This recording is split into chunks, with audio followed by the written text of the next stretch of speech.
séance est ouverte. Honorables députés et chers collègues, l'ordre du jour de notre présente séance compte un seul point, à savoir l'ouverture de la session ordinaire de septembre 2024 en application des dispositions de l'article 115, alinéa 1er, point 2 de la Constitution et de l'article 68, alinéa 1er, point 2 du règlement intérieur de l'Assemblée nationale.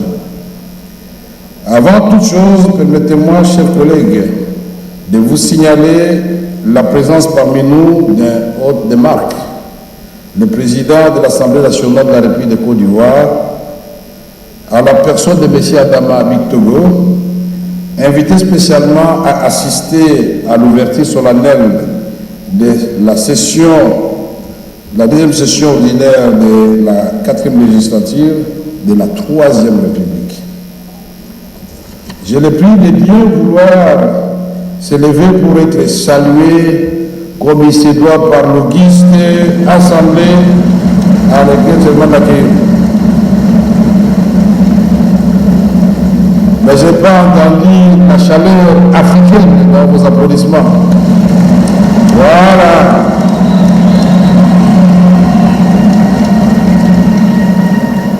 C'est ça la chaleur de Kinshasa. Pour votre information, il m'a demandé lui-même et sa délégation de lui faire la compilation de la musique congolaise.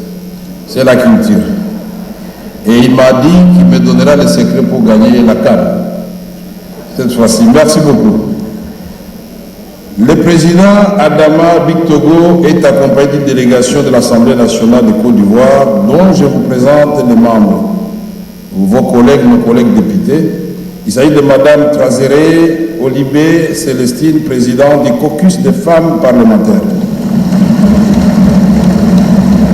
Nous avons l'honorable Doumbia Issouf, député membre de la commission Recherche, Sciences, Technologie et Environnement. Nous avons M. Ewuyo Jacques Gabriel, député membre de la commission Recherche, Sciences, Technologie et Environnement. Nous avons l'honorable Madame Mouminatou Bari Diaby, ambassadeur, directrice des affaires extérieures et des relations interparlementaires. Je crois que je n'ai oublié personne. Merci. Honorables députés, chers collègues, après la présentation de nos invités, venons-en à présent à mon discours de circonstances avant de suivre mon estimé collègue après. Honorable président du Sénat et estimé collègue, honorable président de l'Assemblée nationale de la République de la Côte d'Ivoire, notre invité d'honneur et cher ami Adama, Excellence, Madame la Première ministre chef du gouvernement, Monsieur le Président de la Cour constitutionnelle et Président du Conseil supérieur de la magistrature, Monsieur le Procureur général près la Cour constitutionnelle, Monsieur le Premier Président de la Cour de cassation, Monsieur le Procureur général près la Cour de cassation, Madame la Première Présidente du Conseil d'État, Monsieur le Procureur général près le Conseil d'État, Monsieur le Premier Président de la Haute Cour militaire, Monsieur l'Auditeur général près la Haute Cour militaire, Monsieur le Premier Président de la Cour des comptes, Monsieur le Président du Conseil économique et social, honorables membres des bureaux de l'Assemblée nationale et du Sénat, honorables députés et sénateurs, chers collègues, mesdames et messieurs, membres du gouvernement, Monsieur le Président des institutions d'appui à la démocratie, mesdames et messieurs les ambassadeurs et chefs de mission diplomatiques, mesdames et messieurs les représentants du système et des organisations des Nations Unies et des organisations internationales, Messieurs les représentants et chefs de confessions religieuses, Mesdames et Messieurs les officiers généraux et supérieurs des forces armées de la police nationale, Mesdames et Messieurs les membres du bureau de l'Assemblée provinciale de la ville-province de Kinshasa, Messieurs le gouverneur de la ville-province de Kinshasa, Messieurs le bourgmestre de la commune de Lingouala, distingués invités, Mesdames, Mesdemoiselles et Messieurs. Permettez-moi, avant toute chose, honorables députés et chers collègues, de vous saluer et de vous souhaiter un bon retour à Kinshasa, siège de notre institution après 3 mois de vacances parlementaires. Il vous souviendra que par nos traditions, les sessions ordinaires s'ouvrent tous les 15 du mois de mars et de septembre. Celle d'aujourd'hui fait exception et s'ouvre le 16 étant donné que le 15 est tombé un dimanche, un jour non ouvrable. Ainsi donc, nous avons l'obligation de nous conformer à la Constitution, à son article 115, alinéa 2. Honorables députés et chers collègues, je voudrais en votre nom, au nom du bureau de l'Assemblée nationale et au mien propre, adresser mes chaleureux souhaits de bienvenue à celles et ceux qui nous honorent en rehaussant de leur présence la cérémonie d'ouverture solennelle de ce jour. Je voudrais tout particulièrement saluer la présence parmi nous de l'honorable Adama Bictogo, président de l'Assemblée nationale de la Côte d'Ivoire. Sa présence nous réconforte et raffermit davantage les relations séculaires qui existent entre nos deux pays frères. Ces relations, devons-nous les reconnaître, n'ont jamais souffert d'ombrage depuis l'accession de nos deux pays à la souveraineté nationale et internationale. C'est ici le lieu de saluer les pays membres de l'Assemblée parlementaire de la francophonie, dont la Côte d'Ivoire, pour le soutien exprimé à l'endroit de la République démocratique du Congo lors de la dernière session de cette organisation interparlementaire tenue à Montréal en juillet au Canada. Ce soutien s'est traduit à travers le vote à l'unanimité de la résolution condamnant l'agression que subit notre pays par le fait du Rwanda et de la rébellion du M23.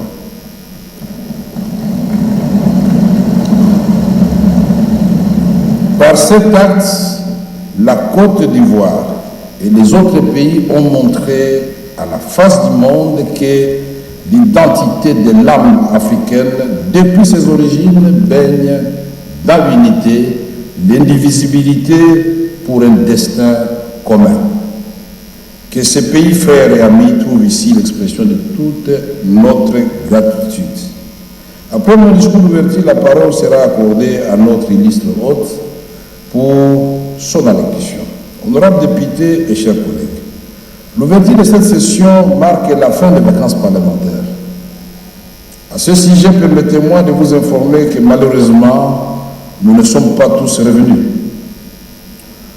En effet, pendant cette période d'intercession, notre Chambre législative a perdu une de ses valeureuses et ses valeureux membres à la personne de l'honorable député national Jelina Linyonga Zanyambele, élu de la circonscription de Makanza, dans la province de l'Équateur, décédé le 7 août 2024 des suites d'une courte maladie. Il nous quitte sans avoir donné, sans avoir eu le temps de laisser ses empreintes dans nos travaux parlementaires. Au niveau de notre administration, nous déplorons le décès des cadres suivants.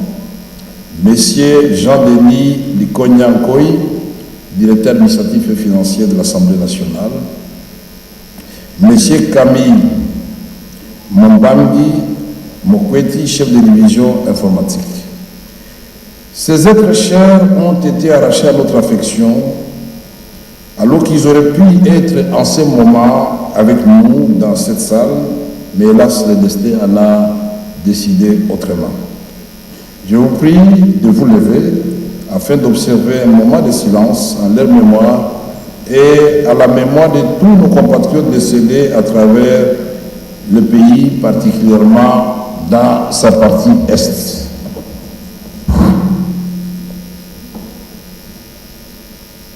Il a été jalonné de nombreux événements, dont certains tragiques.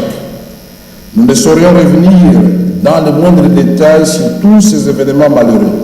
Néanmoins, nous mettons en évidence ceux qui touchent à notre unité, à notre intégrité internationale, territoriale, bref, à notre existence en tant qu'État. Chaque jour qui passe rappelle à notre mémoire qu'une portion de notre territoire est occupée par nos agresseurs. Aucun Congolais ne peut oublier ce qui se passe au Nord Kivu, au Sud Kivu, dans l'Ituri et dans la province de la Chopo. Un drame humanitaire se joue sous nos yeux. Une histoire sombre s'écrit avec le sang de nos mères, nos frères et sœurs et de nos enfants, et même des vieillards sans moyens de défense, et c'est dans les différences quasi totales de la communauté internationale. Plus de 10 millions de morts, des villages incendiés, des femmes et filles violées, des biens détruits, des richesses pillées, des millions de personnes déplacées, souvent contraintes à vivre de façon indigne dans des camps de déplacés où malheureusement ne sont pas à l'abri de ces horaires à cause des attaques intempestives qu'ils y subissent au quotidien et du fait d'une situation humanitaire désastreuse. Plus près de la capitale Kinshasa, la situation de sécurité à cause de l'activisme de Mongondo dans les provinces de Maïndombe et du Kwango et du Kwilu est également préoccupante. Nous ne saurons passer sous silence les conflits entre les Lengola et Mbole en province de la Chopo, où nos concitoyens meurent chaque jour et forcés de quitter leurs milliers d'habitations. C'est ici l'occasion de rendre un vibrant hommage au président de la République, chef de l'État, son Excellence Félix Antoine Tshisekedi Tshilombo, commandant suprême des forces armées et de la police nationale, qui ne ménage aucun effort en vue de rétablir la paix et la sécurité sur toute l'étendue de notre territoire. Je ne saurais clore ce chapitre sans faire allusion au drame qui est survenu au centre pénitentiaire de rééducation de Makala dans la nuit du 1er au 2 septembre dernier.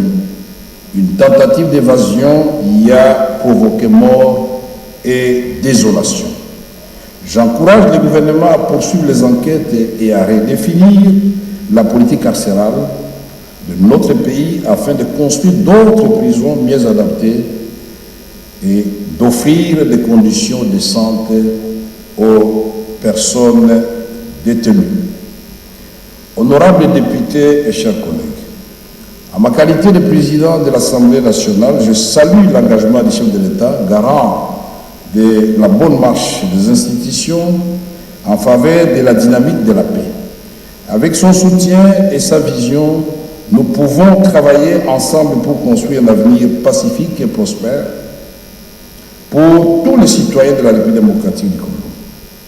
Mobilisons-nous, unis et solidaires, pour avancer sur la voie de la paix et de la reconstruction nationale. Sous le leadership de son Excellence, Monsieur le Président de la République, chef de l'État, nous devons de faire progresser la cause de la paix et du développement. Sa volonté de prendre en compte la dynamique de paix qui découle de nombreux engagements au niveau interne et externe est un précieux atout pour surmonter les défis auxquels nous nous confrontons. Travaillons main dans la main pour bâtir un avenir de paix et de prospérité. Ensemble, nous pouvons réaliser l'impossible et faire de la RDC un exemple de résilience pour le monde entier. Du nord au sud, de l'Est à l'Ouest. Notre peuple attend de nous, ses représentants, de prendre des mesures de ces préoccupations qui sont aujourd'hui au-delà du quotidien, la restauration de sa fierté et de sa dignité, qui passe par le retour de la paix et à la totale souveraineté du sol de nos ancêtres. Soyons donc attentifs à ce moment et prenons les bonnes décisions qui vont favoriser l'intime besoin du Congolais.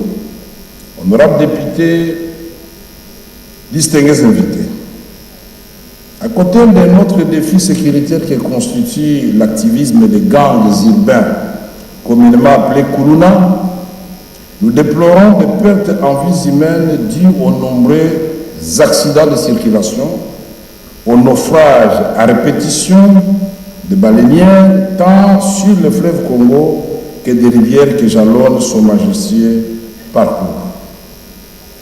Toutes ces situations soulignent l'urgence d'agir pour prévenir ces accidents, notamment par la relance des activités ferroviaires lacustres et fluviales, des unités de l'ex-ONATRA et de la SNCC. En outre, notre pays est frappé de plein fouet par l'épidémie de monkeypox, dont l'accélération est particulièrement inquiétante avec plus de 700 décès sur plus de 21 000 cas enregistrés jusque-là. Nous avons espoir que les mesures prises par le gouvernement, sous l'impulsion de son Excellence Monsieur le Président de la République, chef de l'État, et l'appui des partenaires bi- et multilatéraux permettront d'atténuer la propagation de cette maladie. Nous lançons un appel solennel à notre population à respecter les mesures annoncées par le gouvernement de la République à cet effet. Quant à l'Assemblée nationale, l'autorité budgétaire, elle va apporter son appui au gouvernement dans les efforts d'éradication de cette maladie en dégageant les fonds nécessaires pour le secteur de la santé en général et la gestion de ces épidémies en particulier. Honorables députés, distingués invités, c'est avec un profond sentiment de responsabilité et de devoir patriotique que nous ouvrons aujourd'hui la session budgétaire pour l'année 2024.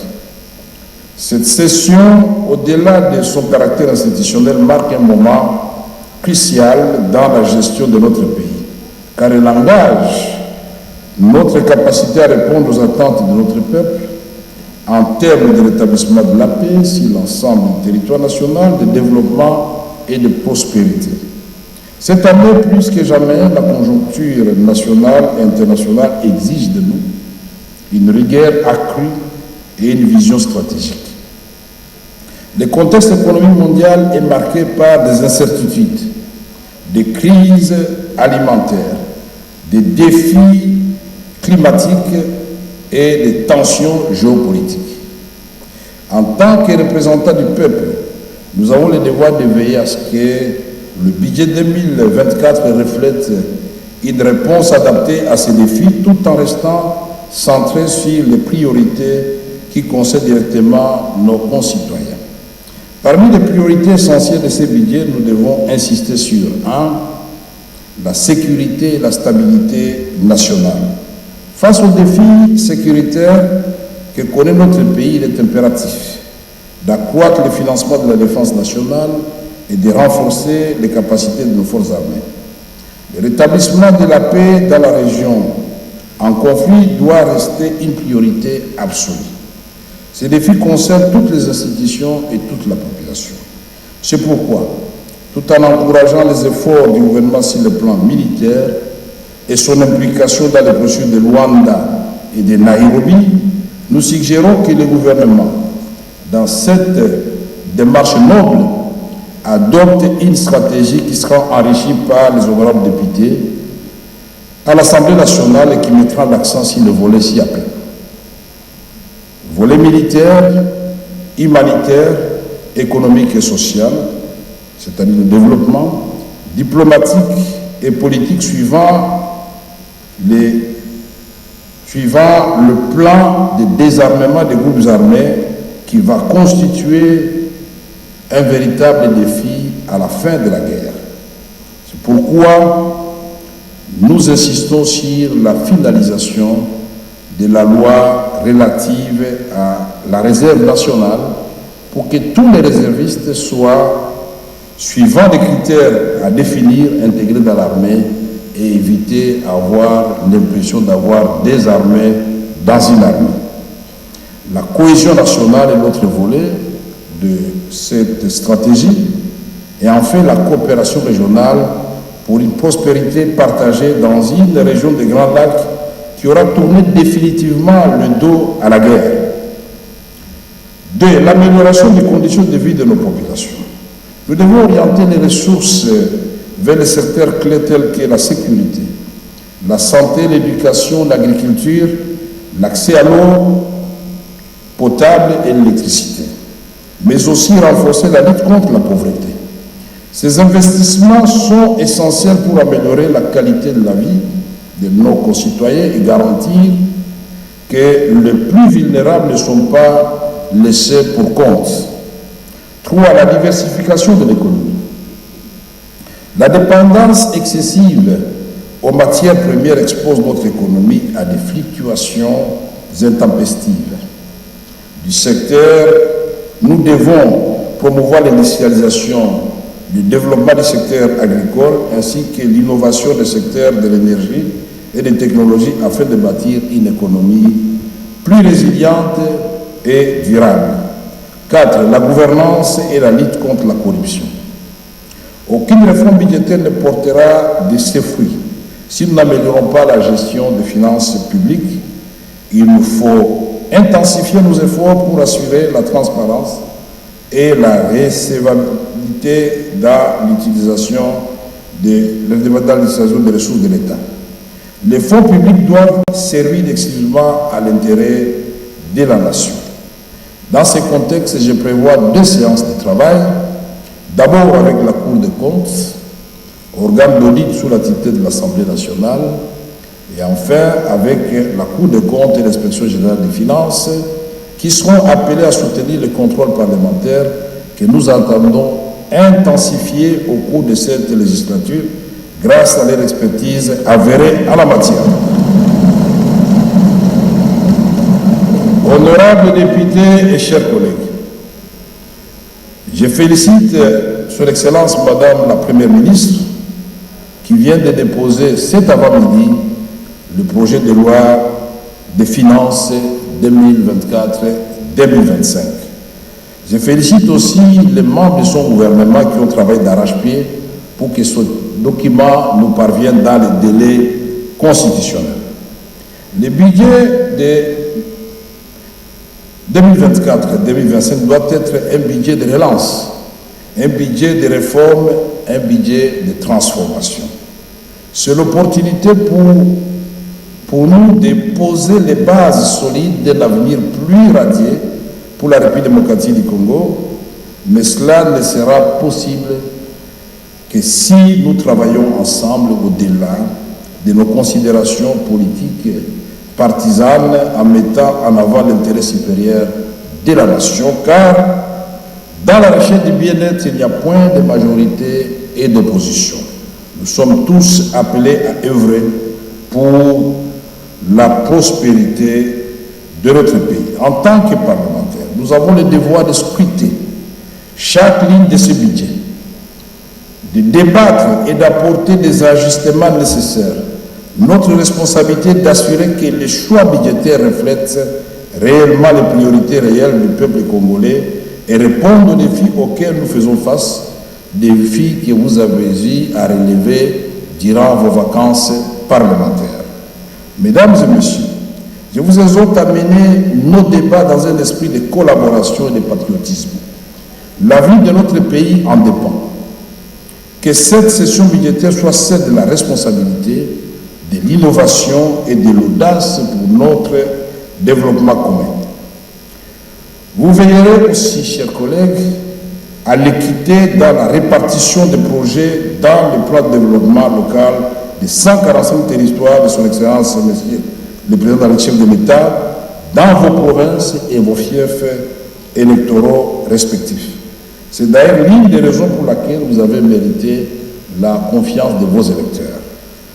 Donc, le budget de 145 territoires doit être équitablement réparti sur l'ensemble du territoire national. Honorables députés et chers collègues distingués invités, il souviendra qu'à l'installation de notre bureau actuel, cette installation avait coïncidé avec la clôture de la session ordinaire de mars 2024, il n'a pas été possible, faute de temps, d'achever l'installation des autres organes de notre chambre basse, à savoir le groupe parlementaire, les commissions permanentes et le comité des charges.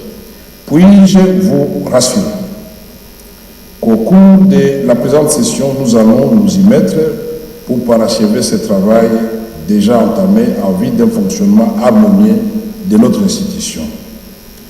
Nous avons échangé là-dessus avec les représentants des groupes parlementaires hier.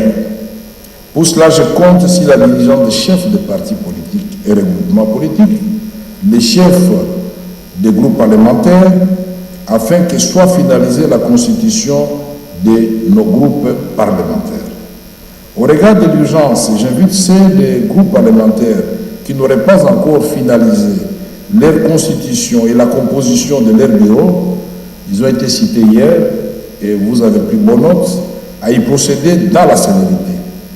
Tous les documents irrélatifs doivent impérativement être déposés au cabinet du premier vice-président et du rapporteur au plus tard le jeudi 19 septembre 2024 à 18h précises.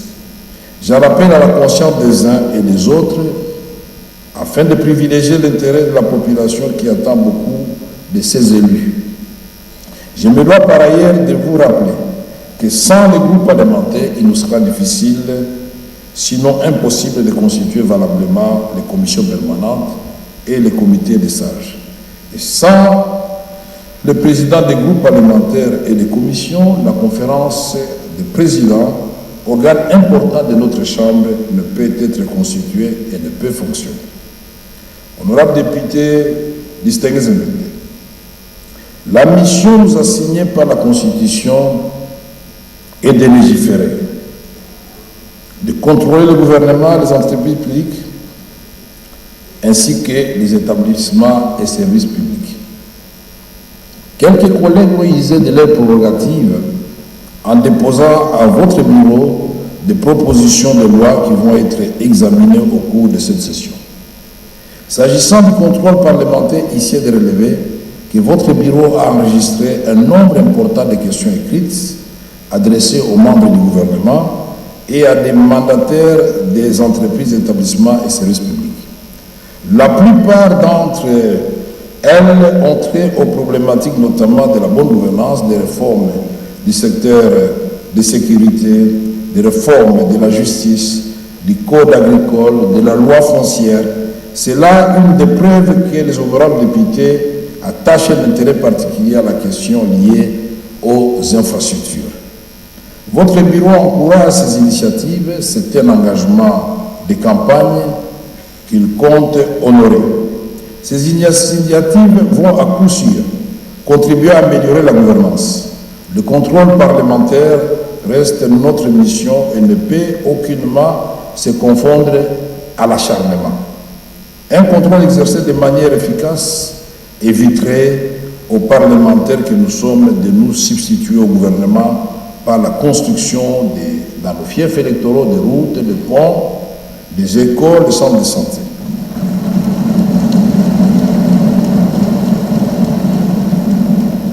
Je voudrais qu'au cours de cette législature, les députés sentent exactement que les centres de santé, les écoles, toutes ces infrastructures sociales de base ont été construites par l'État à travers le gouvernement. Ce n'est pas le travail du député national. Honorables députés, distingués invités, au cours de cette session, le bureau s'emploiera à donner un visage de marque à la diplomatie parlementaire par la désignation des délégués au sein des organisations interparlementaires, par l'installation des groupes régionaux et des groupes d'amitié.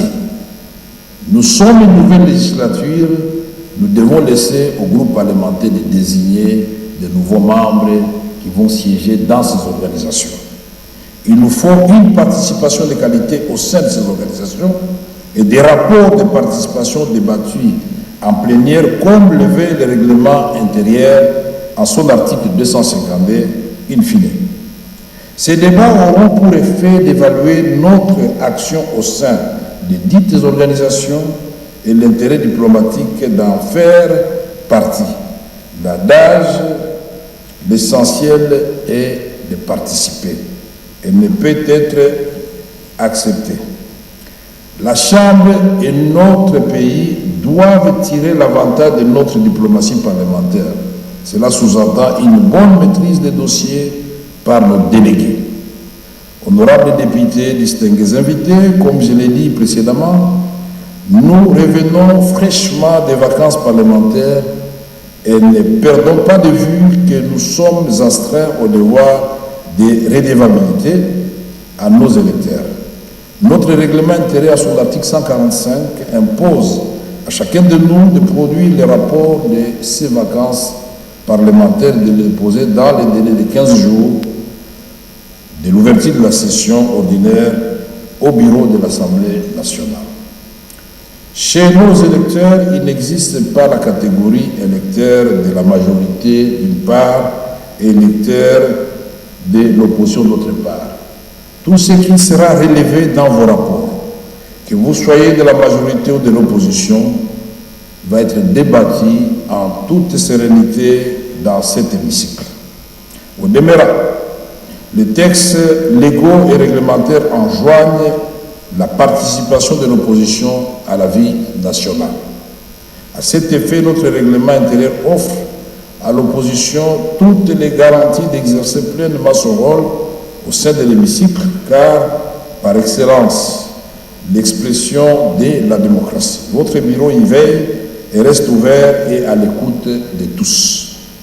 Chers collègues, face à l'adversité, rappelons-nous que c'est dans les moments les plus sombres que se révèlent les plus grandes forces de notre humanité.